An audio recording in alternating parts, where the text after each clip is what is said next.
ವೀಕ್ಷಕರೇ ನಮಸ್ಕಾರ, BN ಟಿವಿಗೆ ಸ್ವಾಗತ. ವೀಕ್ಷಕರೇ, ಅದು ಕನ್ನಡದ ಕಂಪು. ಕಸ್ತೂರಿ ಕನ್ನಡ ಕೇಳೋದೇ ಇಂಪು.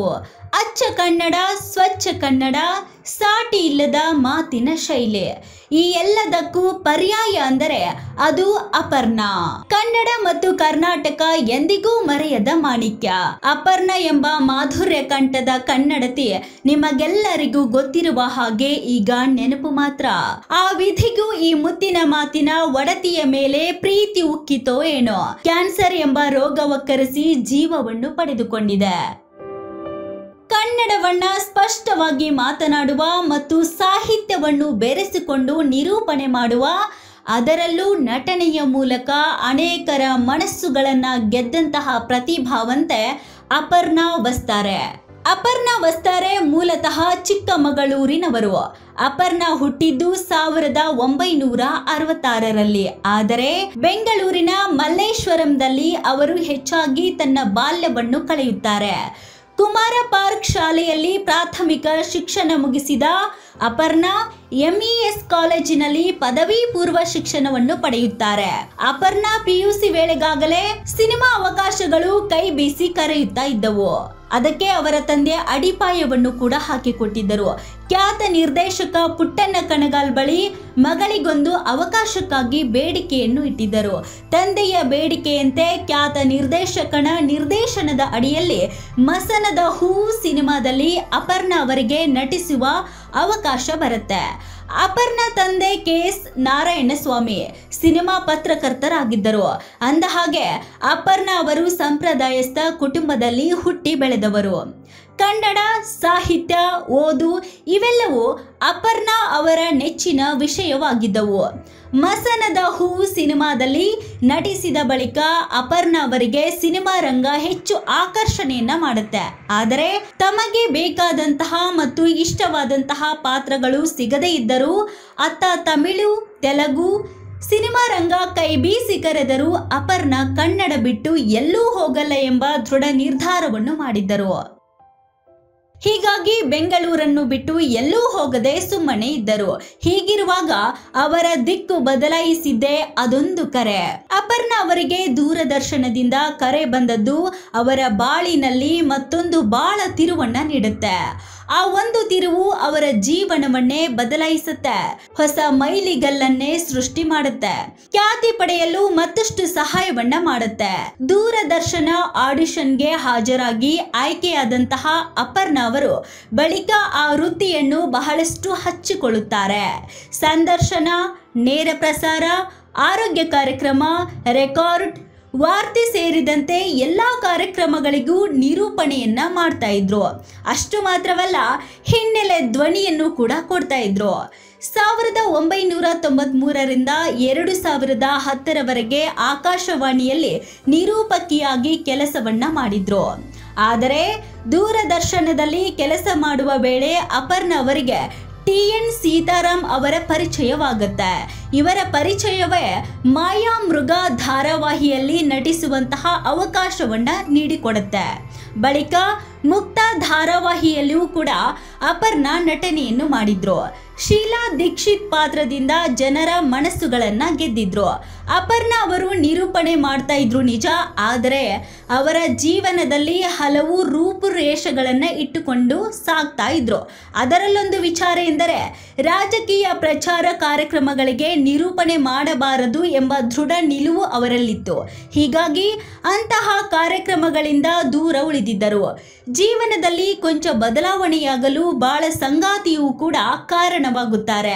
ಅಪರ್ಣಾ ಜೀವನದಲ್ಲಿ ಬಾಳ ಸಂಗಾತಿಯಾಗಿ ಕಾಲಿಟ್ಟ ನಾಗರಾಜ್ ವಸ್ತಾರೆ ಅವರ ಜೀವನದ ಹೆಜ್ಜೆಗೆ ಸಾಥ್ ನೀಡ್ತಾ ಬರ್ತಾರೆ.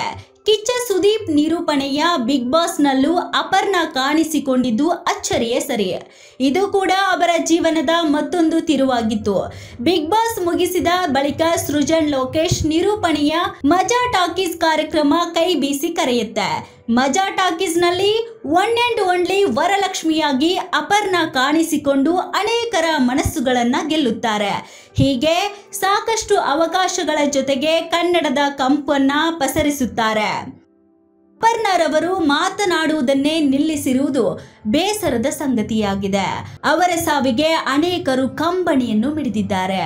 ಇದು ಕನ್ನಡಕ್ಕೆ ಮತ್ತೊಂದು ನಷ್ಟವೆಂದು ಹೇಳಿದ್ದಾರೆ. 1985ರಲ್ಲಿ ರಿಲೀಸ್ ಆದಂತಹ ಪುಟ್ಟಣ್ಣ ಕಣಗಾಲ್ ನಿರ್ದೇಶನದ ಮಸನದ ಹೂವು ಚಿತ್ರದ ಮೂಲಕ ಸಿನಿರಂಗಕ್ಕೆ ಅಪರ್ಣಾ ಕಾಲಿಟ್ಟಿದ್ದರು. ಈ ಚಿತ್ರದಲ್ಲಿ ಅಂಬರೀಷ್ ಮೊದಲಾದವರು ನಟನೆಯನ್ನು ಮಾಡಿದ್ದರು. ಮೊದಲ ಸಿನಿಮಾದಲ್ಲೇ ಅಪರ್ಣಾಗೆ ಜನಪ್ರಿಯತೆ ಸಿಕ್ಕಿತ್ತು. ಮಸನದ ಹೂವು, ಸಂಗ್ರಾಮ, ನಮ್ಮೂರ ರಾಜ, ಒಲವಿನ ಆಸರೆ, ಒಂಟಿ ಸಲಗ, ಚಕ್ರವರ್ತಿ ಹೀಗೆ ಹಲವಾರು ಸಿನಿಮಾಗಳಲ್ಲಿ ಅಪರ್ಣಾ ನಟನೆಯನ್ನು ಮಾಡಿದ್ದರು. ಅವರು ಕೊನೆಯದಾಗಿ ಕಾಣಿಸಿಕೊಂಡಿದ್ದು ಈ ವರ್ಷ ರಿಲೀಸ್ ಆದಂತಹ ಗ್ರೇ ಗೇಮ್ಸ್ ಚಿತ್ರದಲ್ಲಿ. 2003ರಲ್ಲಿ ಪ್ರಸಾರ ಆರಂಭಿಸಿದ ಮೂಡೆಲ ಮನೆ ಧಾರಾವಾಹಿಯಲ್ಲಿ ಅಪರ್ಣಾ ಬಣ್ಣವನ್ನು ಹಚ್ಚಿದ್ದರು. ಆ ಬಳಿಕ ಹಲವು ಧಾರಾವಾಹಿಗಳಲ್ಲಿ ಕಾಣಿಸಿಕೊಂಡಿದ್ದರು. 90ರ ದಶಕದಲ್ಲಿ ಚಂದನ ವಾಹಿನಿಯಲ್ಲಿ ಮೂಡಿಬಂದ ಹಲವು ಕಾರ್ಯಕ್ರಮಗಳ ನಿರೂಪಣೆಯನ್ನು ಮಾಡಿದ್ದರು. ಕಿರುತೆರೆಯ ಬೇಡಿಕೆಯ ನಿರೂಪಕಿ ಕೂಡ ಆಗಿದ್ದರು. ವಿವಿಧ ಭಾರತಿಯಲ್ಲಿ ರೇಡಿಯೋ ಜಾಕಿಯಾಗಿ ಕೂಡ ಕಾರ್ಯವನ್ನು ನಿರ್ವಹಿಸಿದ್ದರು. 1998ರಲ್ಲಿ ನಡೆದ ದೀಪಾವಳಿ ಕಾರ್ಯಕ್ರಮವೊಂದರಲ್ಲಿ ಸತತವಾಗಿ 8 ಗಂಟೆಗಳ ಕಾಲ ನಿರೂಪಣೆ ಮಾಡಿ ದಾಖಲೆಯನ್ನು ಬರೆದಿದ್ದರು ಅಪರ್ಣಾ. ಆ ಧ್ವನಿಗೆ ಮಾರು ಹೋದವರೇ ಇಲ್ಲ. ಭಾಷೆ ಮೇಲಿನ ಹಿಡಿತ, ಆ ಭಾಷೆಗೆ ತಕ್ಕಂತ ಭಾವನೆ, ಅಚ್ಚ ಕನ್ನಡ, ಸ್ವಚ್ಛ ಕನ್ನಡ, ಅಕ್ಷರಗಳಿಗೂ ಜೀವ ತುಂಬುವ ಸ್ವರ, ಆ ಮಾಧುರ್ಯ ಕಂಠಸಿರಿಗೆ ವಿರಾಮ ಬಿದ್ದಿದೆ. ಖ್ಯಾತ ನಿರೂಪಕಿ ಅಪರ್ಣಾ ಇವತ್ತು ನಮ್ಮ ಜೊತೆಗಿಲ್ಲ ಎನ್ನುವಂತಹ ವಿಚಾರ ನಾಡಿನಾದ್ಯಂತ ಎಲ್ಲರಿಗೂ ಕೂಡ ದುಃಖದ ಸಂಗತಿಯಾಗಿದೆ. ಕನ್ನಡ ಕಸ್ತೂರಿಯನ್ನ ಉಣಬಡಿಸುತ್ತಿದ್ದ, ಎಲ್ಲರನ್ನು ನಕ್ಕು ನಲಿಸುತ್ತಿದ್ದ ಅಪರ್ಣಾ ಕಳೆದ 2 ವರ್ಷಗಳಿಂದ ಅವರು ಕ್ಯಾನ್ಸರ್ ವಿರುದ್ಧ ಹೋರಾಟವನ್ನ ಮಾಡ್ತಾನೆ ಇದ್ರು. ಕ್ಯಾನ್ಸರ್ 4ನೇ ಸ್ಟೇಜ್ನಲ್ಲಿ ಇತ್ತು. ಕಿಮೋಥೆರಪಿ ಕೂಡ ಮಾಡಿಸಿದ್ದರು. ಇದೇ ಅಕ್ಟೋಬರ್ಗೆ ಅಪರ್ಣಾಗೆ 58 ವರ್ಷ ಆಗ್ತಾ ಇತ್ತು. ಅಪರ್ಣಾ ಅವರು ಒಂದು ಕನಸನ್ನ ಕಂಡಿದ್ರು. ಅಪರ್ಣಾಗೆ ನಿರೂಪಣಾ ಶಾಲೆಯೊಂದನ್ನ ತೆರೆಯೋ ಗುರಿ ಇತ್ತು. ತಮ್ಮ ಗೆಳೆಯರ ಬಳಿ ಈ ಆಸೆಯನ್ನು ಕೂಡ ಹೇಳಿಕೊಂಡಿದ್ರು. ಆದ್ರೆ ಅದು ಕೊನೆಗೂ ಈಡೇರಲಿಲ್ಲ. ಅಪರ್ಣಾ ತಮ್ಮ ನಿರೂಪಣೆಯಲ್ಲಿ ಕಿರಿಚೋದಿಲ್ಲ, ಏರು ಧ್ವನಿಯಂತೂ ಇಲ್ಲವೇ ಇಲ್ಲ. ನಿರೂಪಣೆಗೆ ಹೇಳಿ ಮಾಡಿಸಿದಂತಹ ಧ್ವನಿ ಇತ್ತು. 20 ದಶಕಕ್ಕೂ ಹೆಚ್ಚು ಕಾಲ ನಿರೂಪಣೆಯ ಲೋಕದಲ್ಲಿ ರಾಣಿಯಾಗಿ ಮೆರೆದಿದ್ದ ಕಂಠ ಅದು. ಸಾವಿರಾರು ಕಾರ್ಯಕ್ರಮಗಳಲ್ಲಿ ಮಾರ್ಧನಿಸಿದ್ದ ಈ ಧ್ವನಿ ಪ್ರತಿದಿನ ಮೆಟ್ರೋದಲ್ಲಿ ರಿಂಗಣಿಸುತ್ತದೆ. ಪ್ರಯಾಣಿಕರಿಗೆ ಅವರವರ ನಿಲ್ದಾಣದಲ್ಲಿ ಇಳಿಸುತ್ತಿದ್ದ ಕಂಠದ ಬದುಕಿನ ಪ್ರಯಾಣ ಮುಗಿದಿದೆ. ಕೊನೆ ನಿಲ್ದಾಣದಲ್ಲಿ ತಾನೇ ಹಿಡಿದು ಬಿಟ್ಟಿದೆ. ಹೌದು, ಪ್ರಯಾಣಿಕರೇ ಗಮನಿಸಿ, ಮುಂದಿನ ನಿಲ್ದಾಣ ಬಾಗಿಲು ಎಡಕ್ಕೆ ತೆರೆಯಲಿದೆ. ಹೀಗೊಂದು ಆ ಶರೀರವಾಣಿ ಮೆಟ್ರೋ ಪ್ರಯಾಣಿಕರಿಗೆ ದಾರಿಯನ್ನು ತೋರಿಸುತ್ತಿತ್ತು. ಅಪ್ಪಟ ಕನ್ನಡತಿ, ಕಂಚಿನ ಕಂಠದ ನಿರೂಪಕಿ, ಸ್ಪಷ್ಟ ಮತ್ತು ಸ್ವಚ್ಛ ಕನ್ನಡ, ಹಿತವಾದ ಕಂಠ, ಸೊಗಸಾದ ಉಚ್ಚಾರ. ಈ ಧ್ವನಿ ಕೇಳಿದ ಪ್ರಯಾಣಿಕರು ನಿಜಕ್ಕೂ ಇವತ್ತು ಕೊರಗುತ್ತಾ ಬೇಸರವನ್ನು ವ್ಯಕ್ತಪಡಿಸುತ್ತಾ ಇದ್ದಾರೆ. ಸೋಷಿಯಲ್ ಮೀಡಿಯಾದಲ್ಲಿ ಅಪರ್ಣಾ ಅವರ ಧ್ವನಿ ಇರುವ ವಿಡಿಯೋಗಳನ್ನು ಹಂಚಿಕೊಂಡು ಸಂತಾಪವನ್ನು ಸೂಚಿಸುತ್ತಾ ಇದ್ದಾರೆ. ಸಾವಿರಾರು ಕಾರ್ಯಕ್ರಮಗಳಿಗೆ ಧ್ವನಿಯಾಗಿದ್ದ ಅಪರ್ಣಾ ಅವರು ನಮ್ಮ ಮೆಟ್ರೋಗೂ ಧ್ವನಿಯಾಗಿದ್ದರು. ಮೆಟ್ರೋಗೆ ಧ್ವನಿಯಾಗಿದ್ದ ಅಪರ್ಣಾ ಅಗಲಿಕೆಗೆ ನಮ್ಮ ಮೆಟ್ರೋ ಕೂಡ ಸಂತಾಪವನ್ನು ಸೂಚಿಸಿದೆ. ನಮ್ಮ ಮೆಟ್ರೋದಲ್ಲಿ ಅಪರ್ಣಾ ಧ್ವನಿ ಎಂದಿಗೂ ಜೀವಂತವಾಗಿರಲಿದೆ. ಅವರಿಗೆ ದೇವರ ವರದಾನದ ಧ್ವನಿ ಇತ್ತು.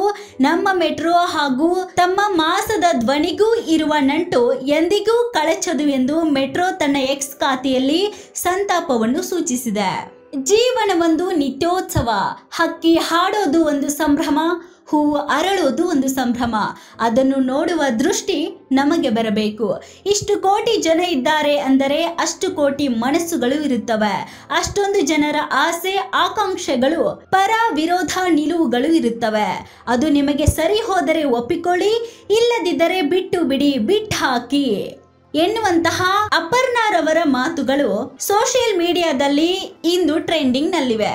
ಮತ್ತಷ್ಟು ಸುದ್ದಿಗಳಿಗಾಗಿ ನೋಡ್ತಾ ಇರಿ BN TV. ಲೈಕ್ ಮಾಡಿ, ಶೇರ್ ಮಾಡಿ, ಸಬ್ಸ್ಕ್ರೈಬ್ ಮಾಡಿ. ಇದು ನಿಮ್ಮ ಧ್ವನಿ.